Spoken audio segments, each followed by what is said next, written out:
plus profonde et pour jamais. Venez, Jésus, pardonne. Quand toi seul remplis un cœur, il déborde de bonheur, et l'effroi ne l'atteint plus. Jésus, Jésus, Jésus,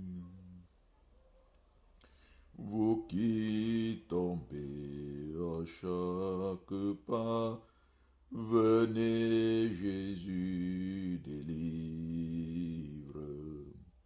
Celui qui se jette en ses bras peut à toujours le suivre.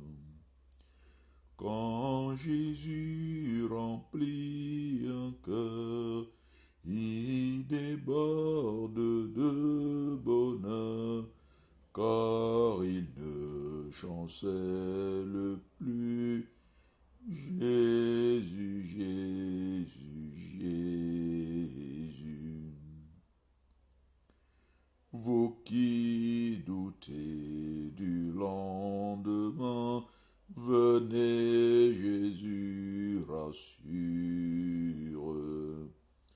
Pas à pas, la main dans sa main, la route devient sûre. Quand toi seul remplis un cœur, il déborde de bonheur. La crainte ne l'atteint plus. Jésus, Jésus, Jésus. Vous tous qui souffrez isolés, venez, Jésus vous aime. Pour le troupeau des désolés, il s'est offert lui-même. Quand tu viens remplir un cœur, il déborde de bonheur. Seul au nom, il ne l'est plus. Jésus, Jésus, Jésus. Vous qui tremblez sous la terreur, que la mort vous inspire. Venez, votre libérateur a détruit son empire. Avec toi nous revivrons, avec toi nous régnerons, et la mort ne sera plus. Jésus, Jésus, Jésus.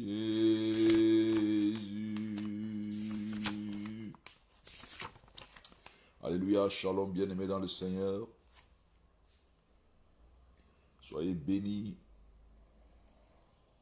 Que le nom de notre Seigneur soit exalté. Que le nom de notre Seigneur soit glorifié en ce jour. Bien-aimés dans le Seigneur, vous avez constaté, ou alors vous le vivez, qu'il y a de plus en plus de situations d'affliction. Ce matin, comme tous les autres matins, en me réveillant, je tombe sur le décès des proches. Je lis des posts de mes amis Facebook et d'autres WhatsApp qui annoncent la mort de personnes proches.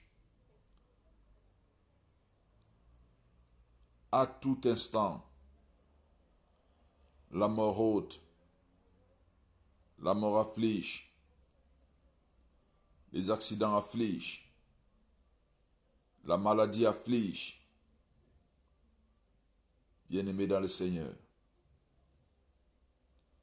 quand les temps sont difficiles,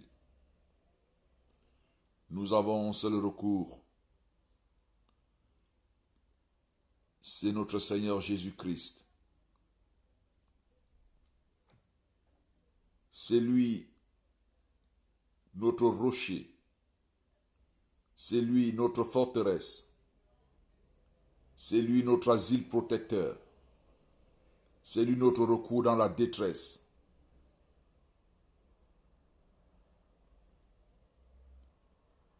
Quand l'océan gronde, le vent siffle,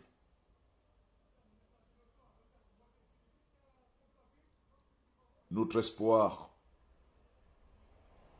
se fonde sur notre rocher qu'est Jésus-Christ. Quand l'ouragan fait rage et nulle clarté ne luit, nous attendons l'aube après la nuit et notre rocher c'est Jésus-Christ. Bien-aimé, toi qui souffres dans la solitude, toi qui gémis dans ta misère,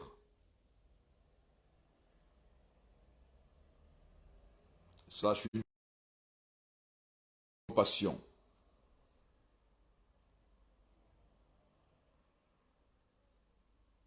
À cet effet, ce matin, j'ai voulu apporter le réconfort, le saint réconfort à tous ces bien-aimés qui sont dans la désespérance, dans l'affliction, dans la peine.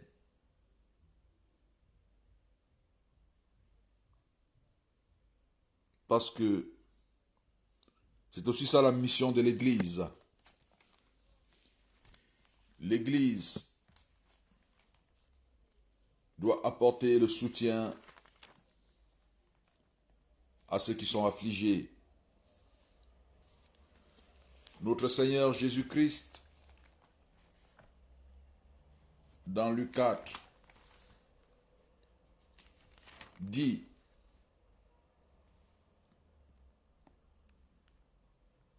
que l'Esprit du Seigneur est sur lui parce qu'il l'a oint pour annoncer une bonne nouvelle aux pauvres. Il l'a envoyé pour guérir ceux qui ont le cœur brisé, pour proclamer aux captifs la délivrance et aux aveugles le recouvrement de la vue, pour renvoyer libres les opprimés, pour publier une année de grâce du Seigneur.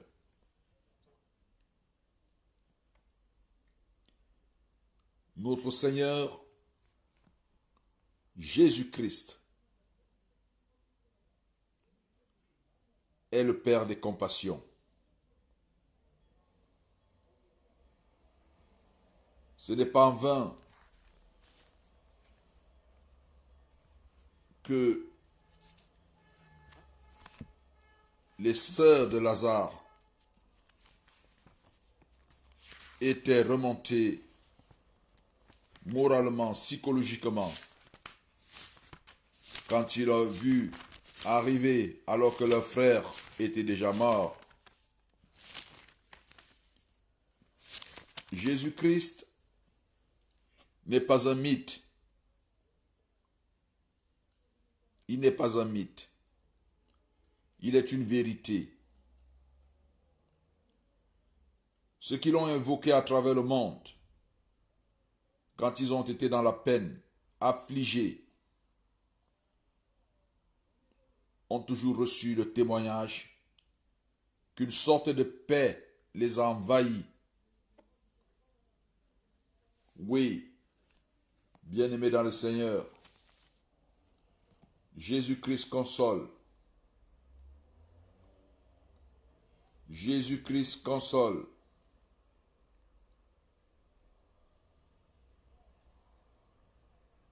Quand nous lisons dans Jean 11, au moment où Jésus arrive dans la famille de Lazare, qui est déjà mort, on nous apprend que Jésus pleurait. Jésus a été touché. Donc c'est une réaction normale que vous soyez touché lorsque vous êtes affligé.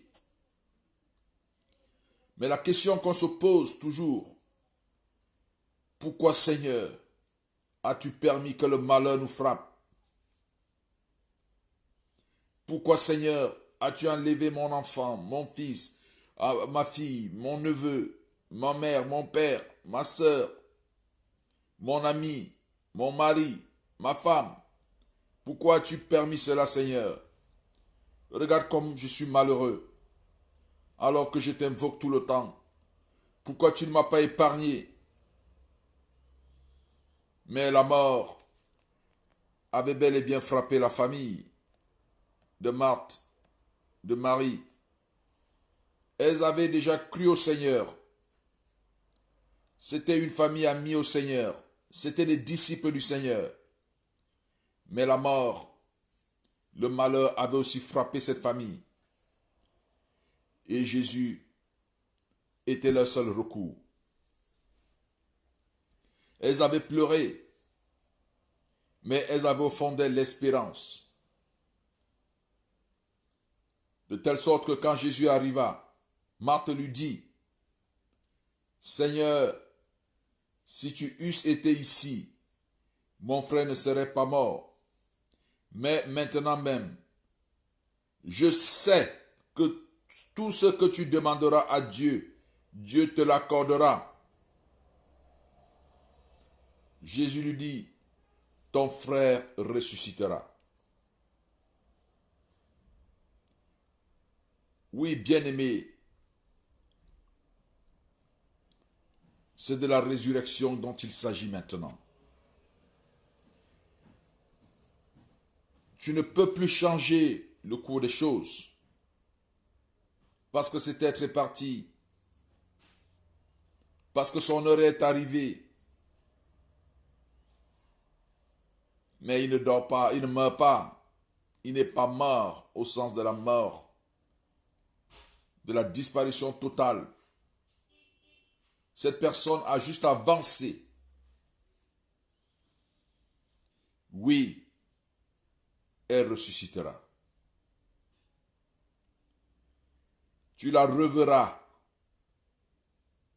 C'est une séparation qui peut être longue, qui peut être courte. Parce qu'à tout moment, notre Seigneur peut arriver. Et quand il arrivera, la parole nous dit qu'il y aura la résurrection des morts. La résurrection est l'espérance du chrétien, bien-aimé dans le Seigneur. La résurrection est l'espérance de toute vie sur la terre qui meurt. Nous devons le croire, l'accepter. D'ailleurs, que nous ne voulions pas, cela va s'imposer à nous. L'affliction est quelque chose de normal. Comme je le disais, Jésus-Christ a été affligé à l'annonce de la mort de Lazare, alors qu'il savait qu'il allait le ressusciter.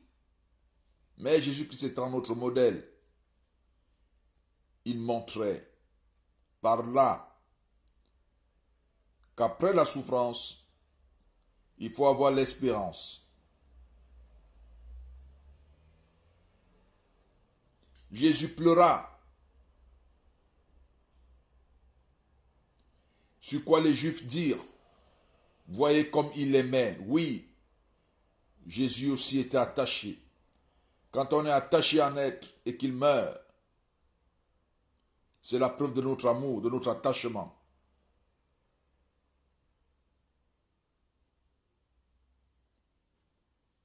Et Jésus montrera l'exemple qu'après la souffrance, après la peine, il peut apporter la vie. Et il s'était rendu au sépulcre, là où il y avait le corps de Lazare. Il dit, ôtez la pierre.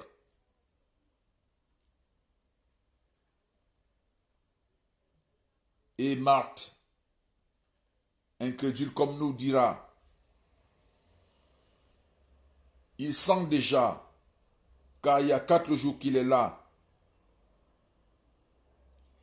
Et Jésus de lui répondre, ne t'ai-je pas dit que si tu crois, tu verras la gloire de Dieu?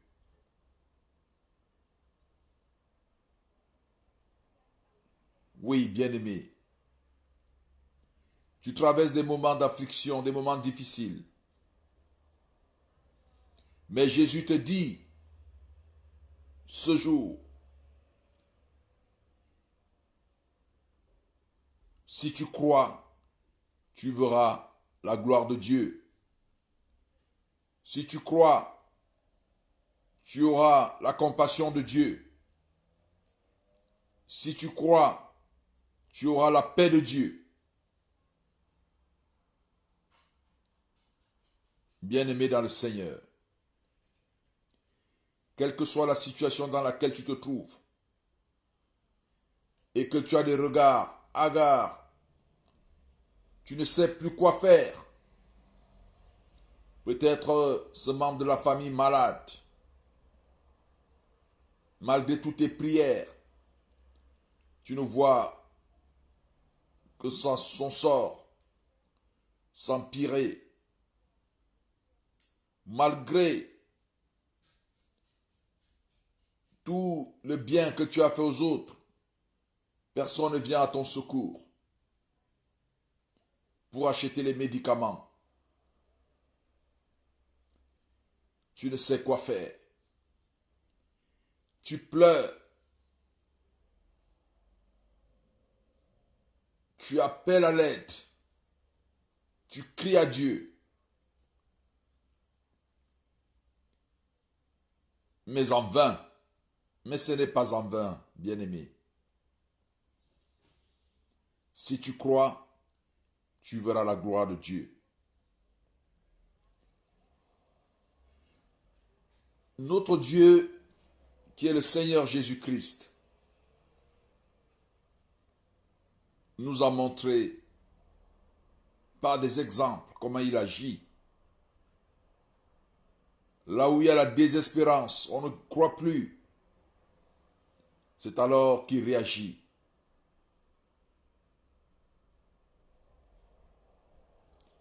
Quand on invoque le Seigneur dans des moments de difficulté, il est sensible. Parce que en apportant la solution, il apporte la preuve ou il rapporte la preuve qu'il a été envoyé par Dieu. C'est ce qu'il a dit lorsqu'il pria devant la tombe de Lazare. Père, je te rends grâce de ce que tu m'as exaucé. Pour moi, je savais que tu m'exauces toujours, mais j'ai parlé à cause de la foule qui m'entoure, afin qu'ils croient que c'est toi qui m'as envoyé.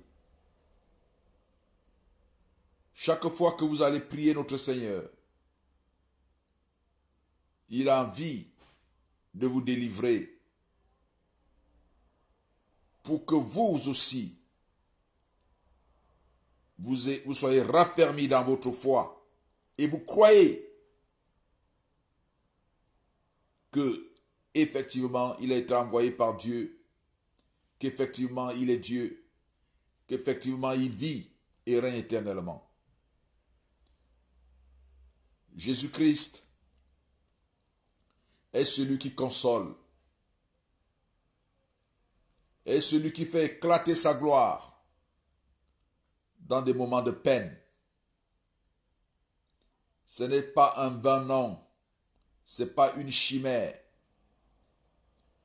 Beaucoup l'expérimentent.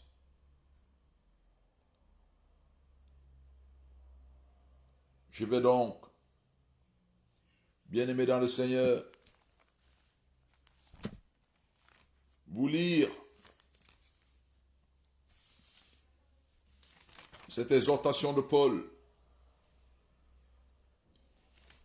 qui a été aussi confronté au milieu des frères à des situations de chagrin. Il a vu des frères pleurer, souffrir, parce qu'ils avaient perdu des membres de leur famille, des personnes qui leur étaient chères.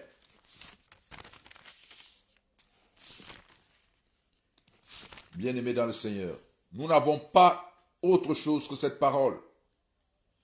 Et ces paroles que je vous donne ce matin, ce jour, comme l'a dit le Seigneur notre Dieu, elles sont esprit et vie. Croyez simplement et vous verrez éclater la gloire de Dieu.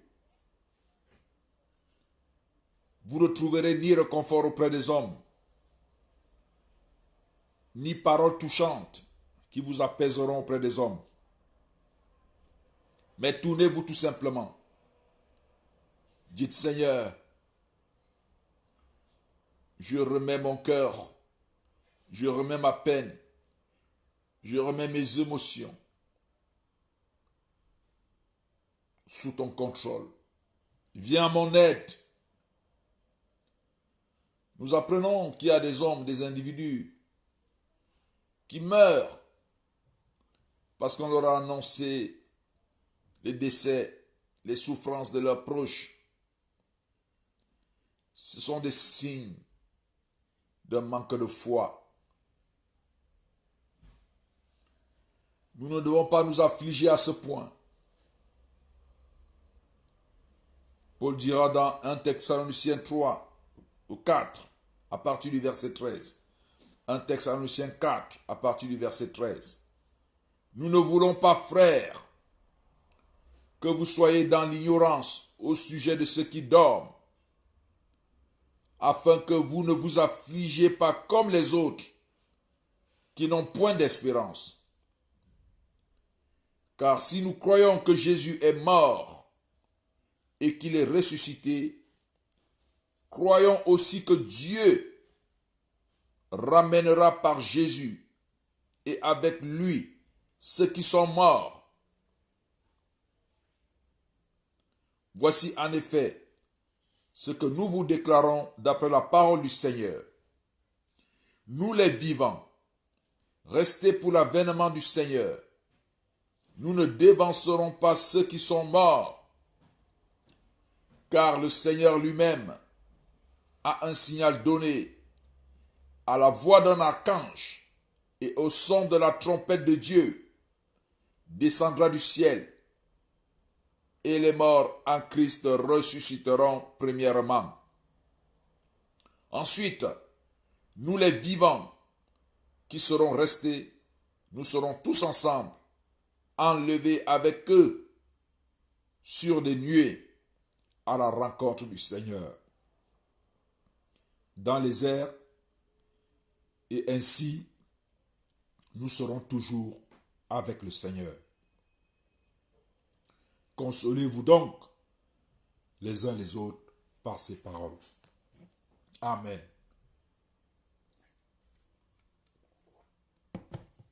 Bien-aimés dans le Seigneur, ces paroles sont la vie. Ces paroles sont la vérité. Ayez dans votre cœur l'espérance de la résurrection. Ayez dans votre cœur la foi que la résurrection est une vérité. Il y a quelques jours, des chrétiens à travers le monde ont célébré la résurrection de Christ. Cet événement ne doit pas être compris comme un anniversaire anodin, mais un rappel de la vérité.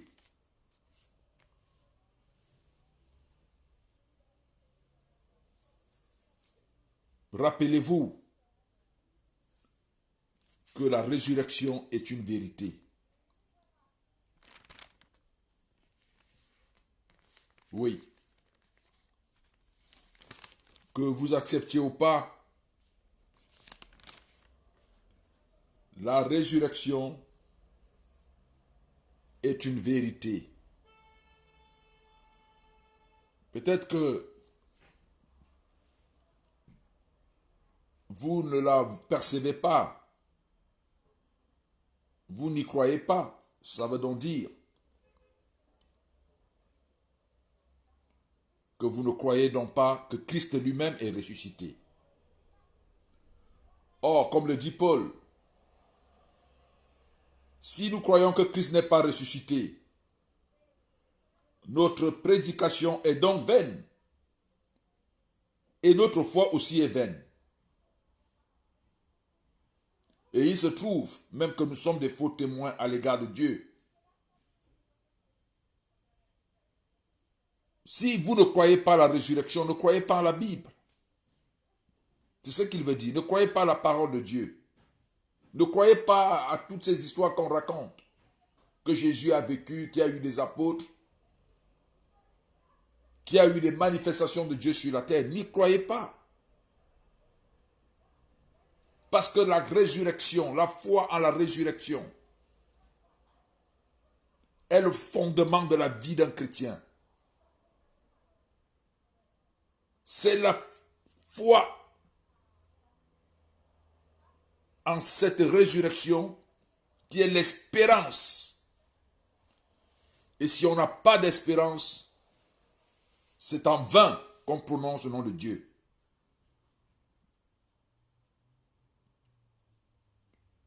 Paul a été très touché parce qu'il voyait des hommes, des chrétiens qui ne croyaient pas à la résurrection, mais qui disaient croire en Dieu. Si vous lisez dans 1 Corinthiens 15, vous vous rendrez compte comment il explique le mécanisme de la résurrection. Il a pris tellement d'exemples pour prouver aux hommes qu'il y aura la résurrection. Après cette mort, après ce sommeil, nous allons nous réveiller. Ceux qui sont morts vont se réveiller. Et aussi, sachez-le bien, il se trouve qu'avant l'arrivée du Seigneur, que chacun de nous, toi qui m'écoutes, il peut t'arriver de mourir, d'avoir ce jour, d'entrer dans un cercueil. On ne peut pas combattre contre cette vérité. Grâce à toi, s'il t'arrivait de ne pas vivre l'expérience de la mort, parce que Jésus sera arrivé entre temps. Mais s'il n'arrive pas en ce temps, tu connaîtras la mort. Ton âme vivra dans la mort. Ton corps se décomposera.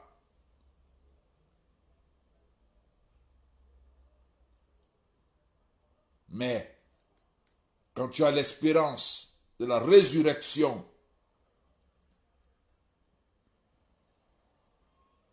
tu ressusciteras.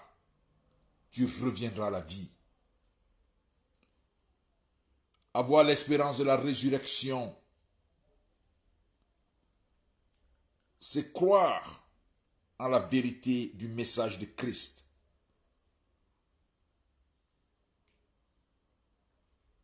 Je vous exhorte donc à lire 1 Corinthiens 15, à partir du verset 1 jusqu'à la fin, c'est-à-dire au verset 58. Paul explique le mécanisme.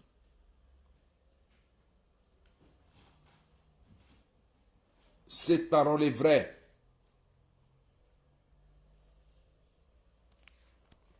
Je sais qu'il y a beaucoup de philosophes, de penseurs qui vont vous dire, mais qui est parti et qui est et qui est revenu.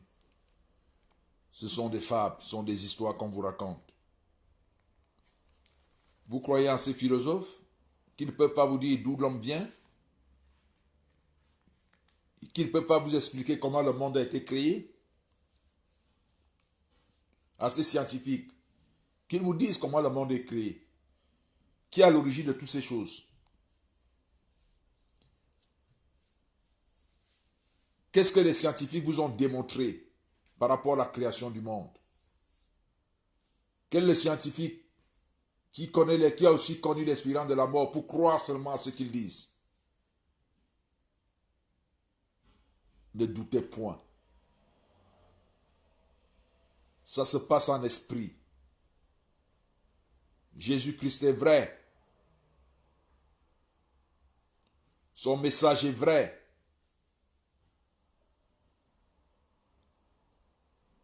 Alors, bien-aimés dans le Seigneur, il y a cette pandémie qui terrasse. Ce matin encore, un ami, un frère est parti. Nous étions si proches.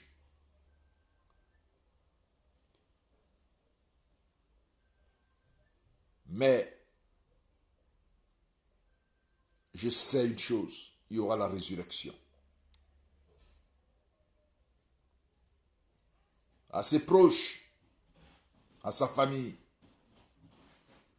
je voudrais dire, comme Jésus a dit à Marthe et à Marie, les sœurs de Lazare, que si vous croyez en Jésus, en ces moments de peine, vous verrez la gloire de Dieu. Oui. Jésus-Christ console. Tournez vos cœurs vers lui. Tournez vos cœurs vers lui. Que cette parole vous pénètre.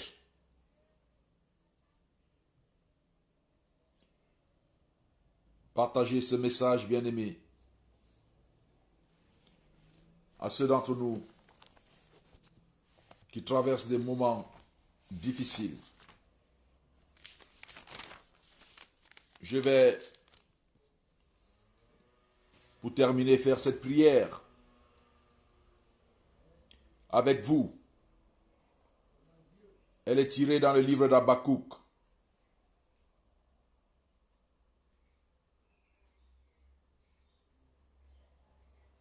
Au chapitre 3,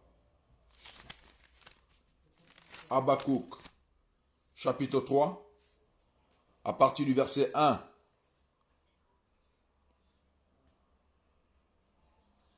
Nous ferons de cette prière mienne, ou bien nôtre.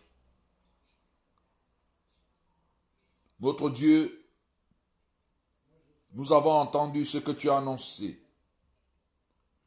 Nous sommes saisis de crainte. Accomplis ton œuvre dans les cours des années, ô notre Dieu. Dans le cours des années, manifeste-la. Mais dans ta colère, souviens-toi de tes compassions. Dans ta colère, souviens-toi de tes compassions, Seigneur.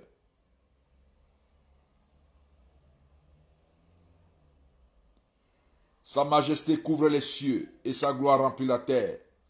C'est comme l'éclat de la lumière.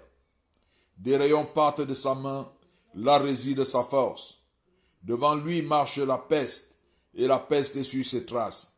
Il s'arrête et de l'œil il mesure la terre. Il regarde et il fait trembler les nations. Les montagnes éternelles se brisent, les collines antiques s'abaissent. Les sentiers d'autrefois s'ouvrent devant lui. Je vois dans la détresse les tentes de l'Éthiopie, et les tentes du pays de Madian sont dans l'épouvante. Notre Dieu est-il irrité contre les fleuves? Est-ce contre les fleuves que s'enflamme ta colère? Contre la mer que se répand ta fureur, pour que tu sois monté sur tes chevaux, sur ton char de victoire. Ton arc est mis à nu, les malédictions sont les traits de ta parole. Tu fends la terre pour donner cours au fleuve. À ton aspect, les montagnes tremblent. Des torrents d'eau se précipitent. L'abîme fait entendre sa voix. Il lève ses mains en haut. Le soleil et la lune s'arrêtent dans leur demeure. À la lumière de tes flèches qui partent, à la clarté de ta lance qui brille, tu parcours la terre dans ta fureur. Tu écrases les nations dans ta colère. Tu sors pour délivrer ton peuple, pour délivrer ton oint. Tu brises le faîte de la maison du méchant. Tu la détruis du fond en comble. Tu perces de tes mains la tête de ses chefs, qui se précipitent comme la tempête pour me disperser, poussant des cris de joie, comme s'ils dévoraient déjà le malheureux dans leur repaire. Avec tes chevaux, tu foules la mer, la boue des grandes eaux. J'ai entendu et mes entrailles sont émues. À cette voix, mes lèvres frémissent, mes os se consument et mes genoux chancellent. En silence, je dois attendre le jour de la détresse, le jour où l'oppresseur marchera contre le peuple, car le figuier ne fleurira pas, la vigne ne produira rien, le fruit de l'olivier manquera, les champs ne donneront pas de nourriture, les brebis disparaîtront du pâturage, et il n'y aura plus de bœufs dans les étals. Toutefois, je veux me réjouir en l'Éternel. Je veux me réjouir dans le Dieu de mon salut. L'Éternel, le Seigneur, est ma force. Il rend mes pieds semblables à ceux des biches. Il me fait marcher sur mes lieux élevés. Toutefois, je veux me réjouir en l'Éternel, en notre Dieu. Toutefois, je veux me réjouir en notre Dieu. Je veux me réjouir en notre Dieu, le Dieu de mon salut, l'Éternel, le Seigneur est ma force. Il rend mes pieds semblables à ceux des biches. Il me fait marcher sur mes lieux élevés. Alléluia, gloire à Dieu. Alléluia, gloire à Dieu, bien-aimé dans le Seigneur. Bien-aimé dans le Seigneur, il me fait marcher sur les lieux élevés. Il est ma force, il est ta force. Crois simplement, crois simplement. Le Seigneur ne t'abandonne pas dans ce malheur. Le Seigneur ne t'abandonne pas dans ce malheur. Crois en lui, il est Dieu, il est Dieu. Alléluia. Gloire à Dieu. Alléluia. Amen. Shalom.